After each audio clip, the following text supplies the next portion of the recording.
আব্দুল্লাহ ইবনে Hudhafa ডেকে ডেকে বলে, না না না, ঈমান নামে দৌলত ছাড়তে পারবো না। ঈমান এনেছি আল্লাহর প্রতি, রাসূলের প্রতি, এই ঈমান কখনো ছাড়া যাবে না। এই কথা বলার পরে কাফেরের লিডারেরা মুসলমানদেরকে জেলখানার মধ্যে আবদ্ধ করে রেখেছে। শুধু তাই নয়, মুসলমানদেরকে জেলখানায় আবদ্ধ করার পর আসরি ইন্নাল ইনসানা লাফি খুসর ইল্লাল্লাযীনা আমানু ওয়া আমিলুস সলিহাতি ওয়া তাওয়াসাউ বিল হাক্কি ওয়া তাওয়াসাউ বিস সবর। আমি মূল আলোচনা যাওয়ার পূর্বে আপনাদেরকে কিছু প্রশ্ন করব, আপনারা কি উত্তর দিতে পারবেন? প্রশ্ন করার আগে আমি আপনাদেরকে উত্তর জানিয়ে দিব। সেটা হলো, আল্লাহ তাআলা পবিত্র কুরআনুল কারীমকে মোট 30টি পারা দিয়ে সাজিয়েছেন।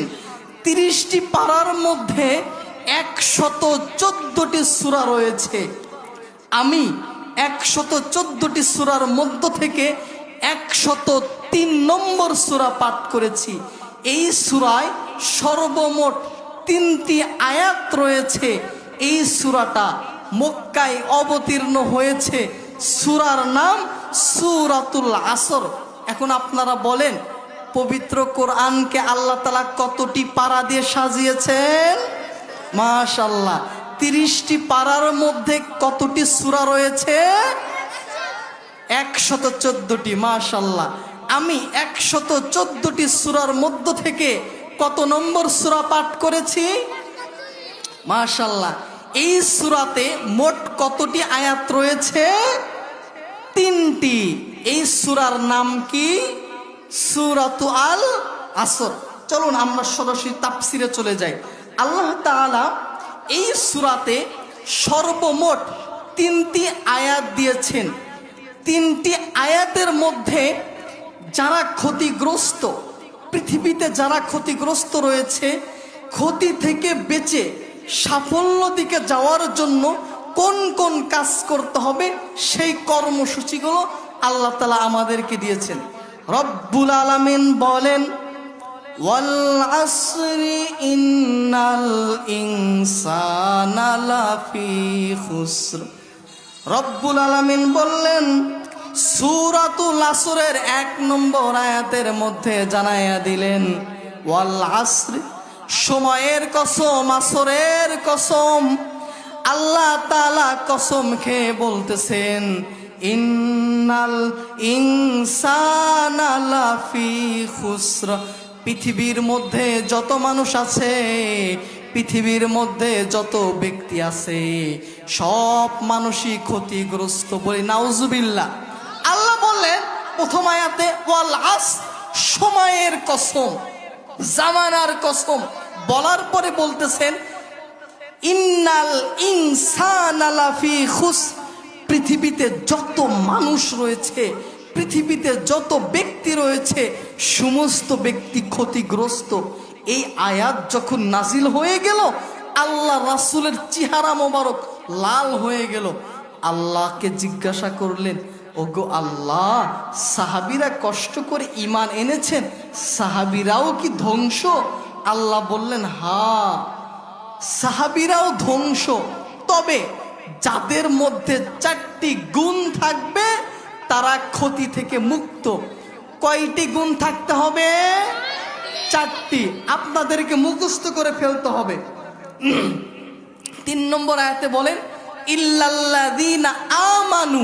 1 নম্বর গুণ হলো ঈমান আনতে হবে। 2 নম্বর, ওয়া আমিলুস সলিহাত, নেক আমল করতে হবে।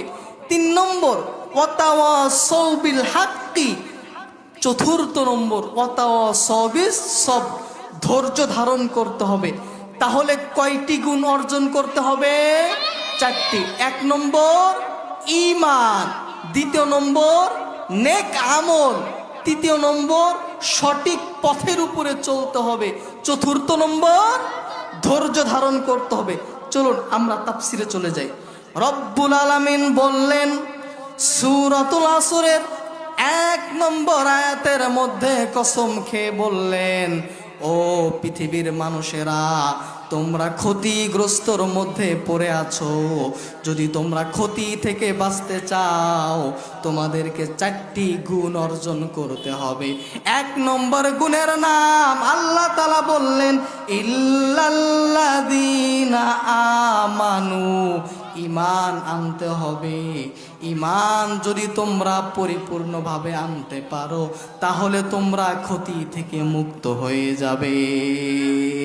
এখন আমরা তো সকলে ঈমান এনেছি, আমরা সকলে ঈমান এনেছি, কিন্তু আমাদের ঈমানের মতো ঈমান আনলে জান্নাত পাওয়া যাবে?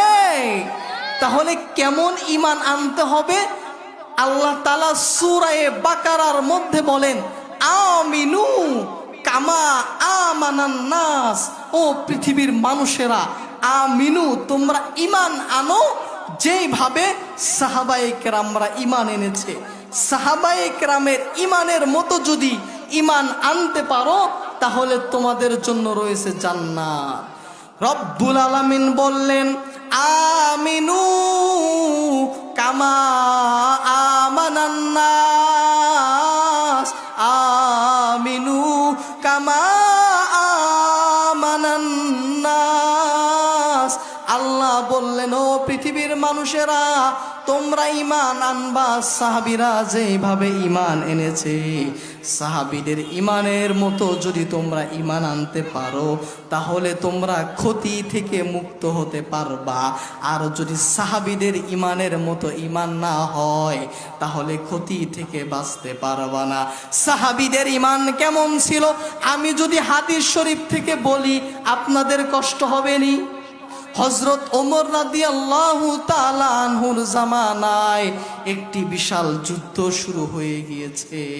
যে যুদ্ধের মধ্যে এক দল রয়েছে মুসলমান, আর এক দল রয়েছে কাফের।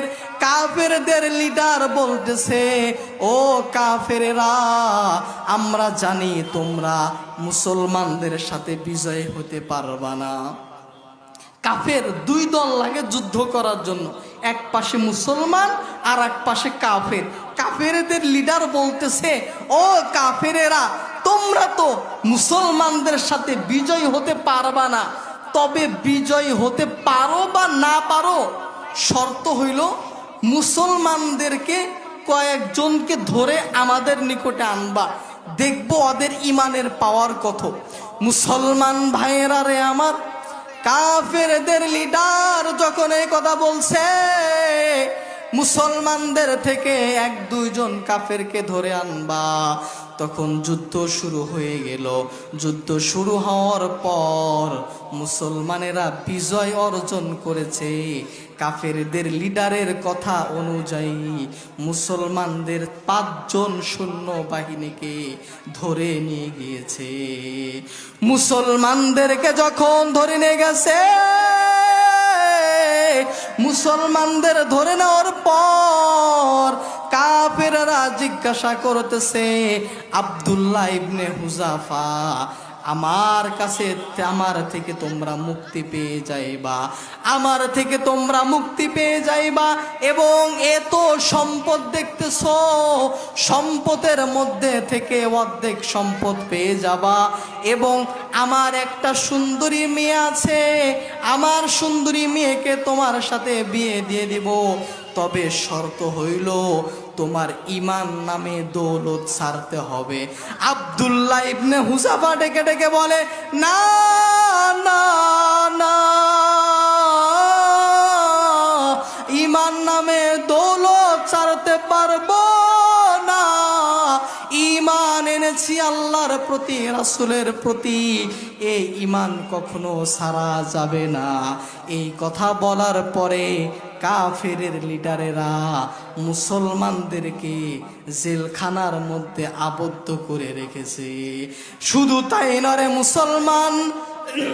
মুসলমানদেরকে জেলখানায় আবদ্ধ করার পর ডেকে ডেকে বলতেছে মুসলমানদের খাবার দেওয়া যাবে না, পানি দেওয়া যাবে না, কিচ্ছু দেওয়া যাবে না যতক্ষণ পর্যন্ত তারা ঈমান না ছাড়বে, তাদের খাবার দেওয়া যাবে না।